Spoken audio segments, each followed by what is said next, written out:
The air in the Manhattan courtroom crackled with tension. The room was packed to the brim with spectators, journalists, and legal professionals, all eager to witness the trial of the century.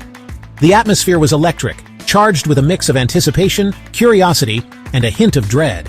Every eye was fixed on the defendant's table, where one of the most influential figures in the music industry now sat, awaiting his fate. Sean "Diddy" Combs, the once untouchable hip-hop mogul, sat at the defendant's table.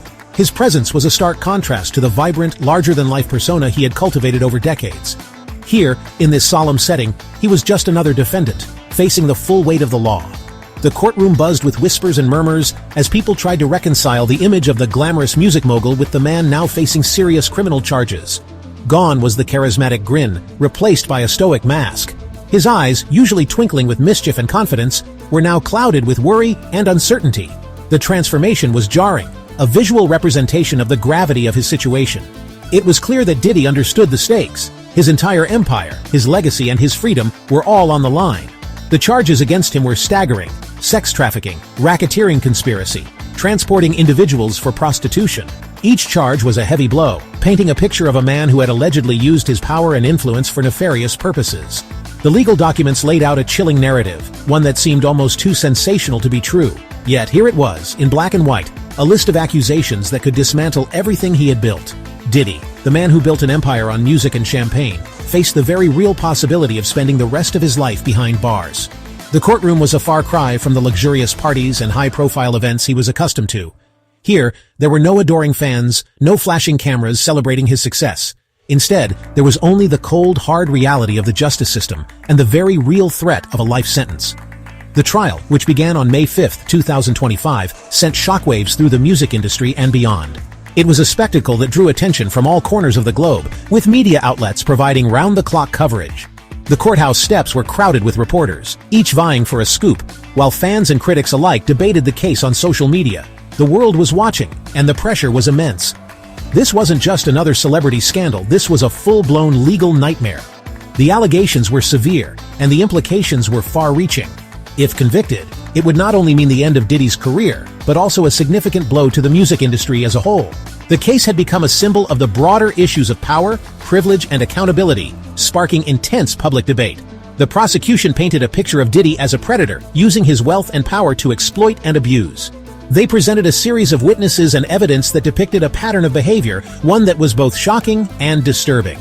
The prosecutor's arguments were compelling, leaving the jury and the audience in stunned silence. It was a narrative that was hard to ignore, and it cast a long shadow over Diddy's defense. The defense, however, maintained his innocence, claiming the accusations stemmed from consensual relationships and a misunderstanding of his playboy lifestyle. They argued that Diddy was being unfairly targeted, a victim of his own success and the public's fascination with his private life.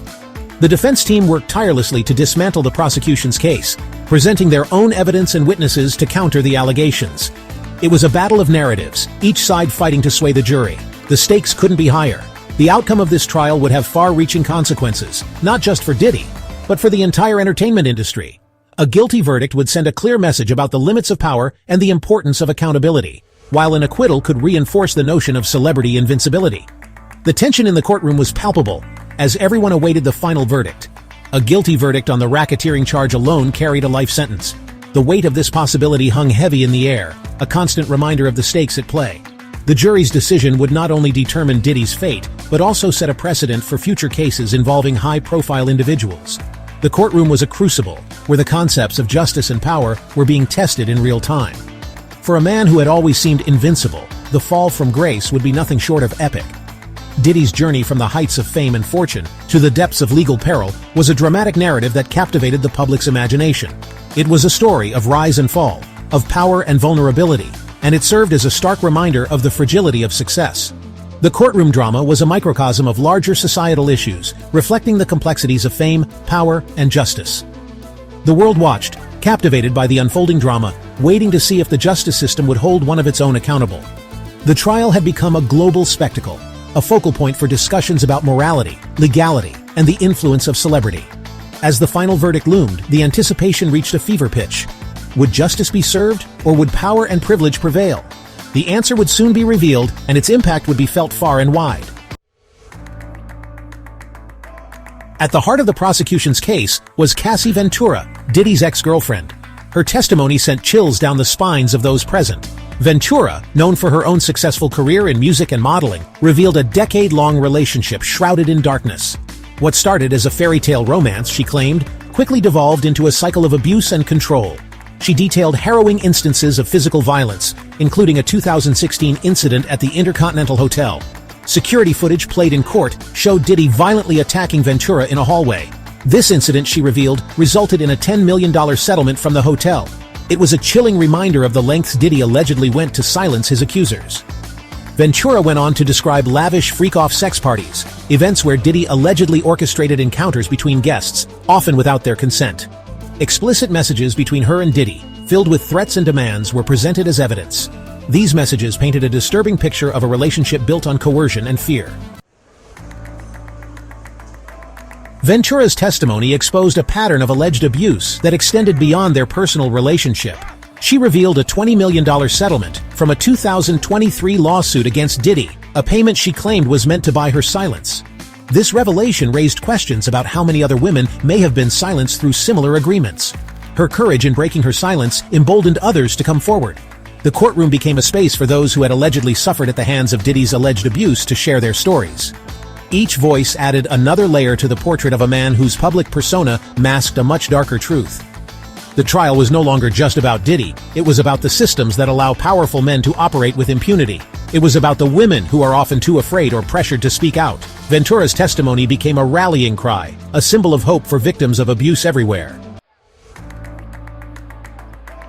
Section 4. 50 Cent stirs the pot. As the trial captivated the world, one man couldn't resist inserting himself into the narrative: Curtis 50 Cent Jackson. Known for his larger-than-life persona and a knack for stirring controversy, 50 Cent saw an opportunity to make his voice heard. The trial, already a media circus, became even more sensational with his involvement. The rapper, never one to shy away from controversy, took to social media, turning the courtroom drama into his own personal soapbox. With millions of followers hanging on his every word, 50 Cent's posts quickly went viral, adding fuel to an already raging fire.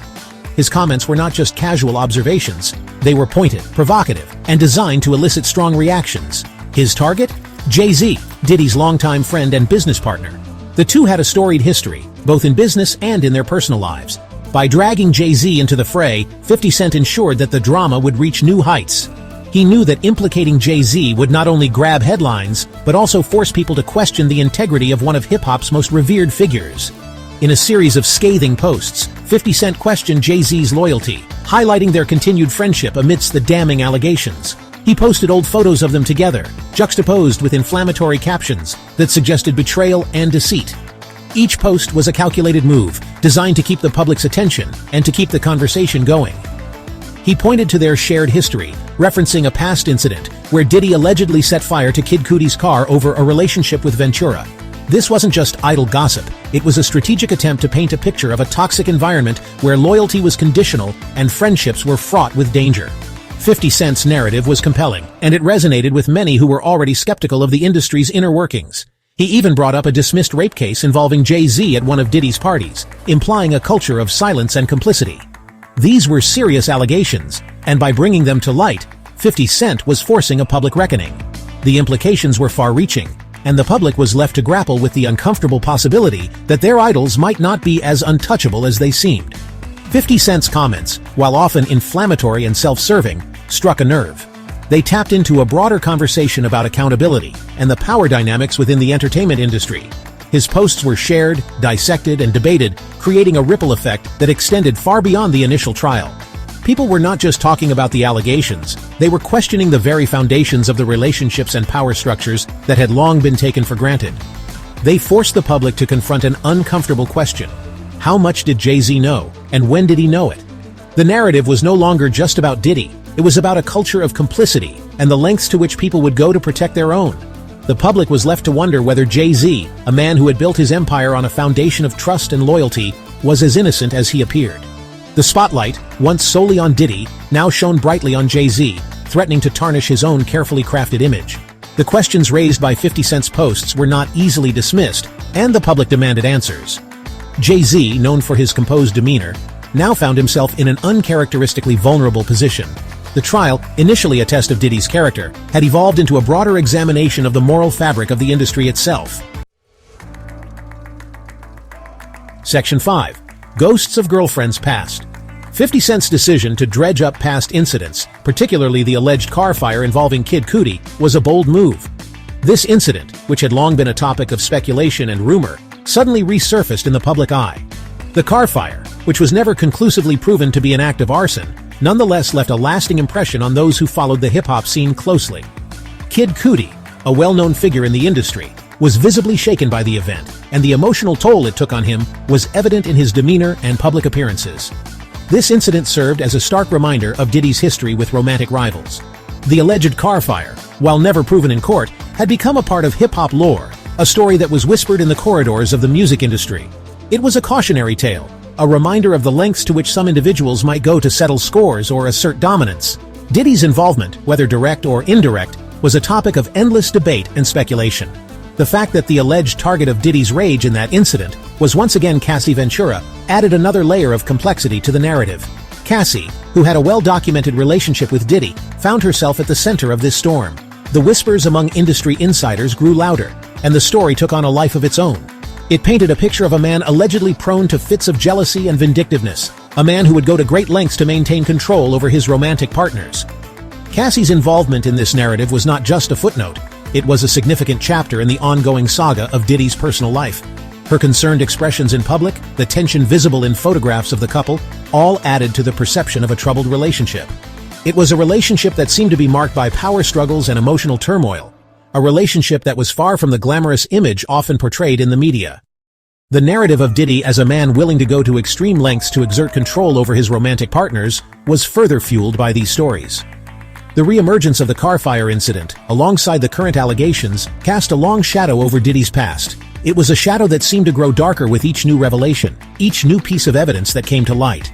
The perception of a pattern of behavior, a proclivity for aggression and intimidation when it came to women, was hard to shake off. The defense struggled to counter this narrative, as each new revelation seemed to further solidify Diddy's image as a man with something to hide. The headlines, the dramatic courtroom scenes, all contributed to a growing sense of unease. It was a narrative that was difficult to escape, a narrative that painted Diddy in a light that was far from flattering. The public perception was one of a man who had a dark side, a side that was now being exposed for all to see. The tension in the courtroom was palpable, as the defense tried to dismantle the narrative piece by piece. But the stories of aggression, the images of scared women, the intense confrontations all made it an uphill battle. The courtroom sketches captured the tension, the drama, the high stakes of the situation. It was a battle not just for legal vindication, but for the very soul of Diddy's public image. As each new piece of evidence was presented, the narrative seemed to solidify further. Diddy, with his hidden expressions and shadowy past, was a man under intense scrutiny. The pile of evidence in the courtroom was not just physical. It was symbolic of the weight of public opinion, the burden of a tarnished reputation. It was a story that was far from over, a story that continued to unfold with each passing day.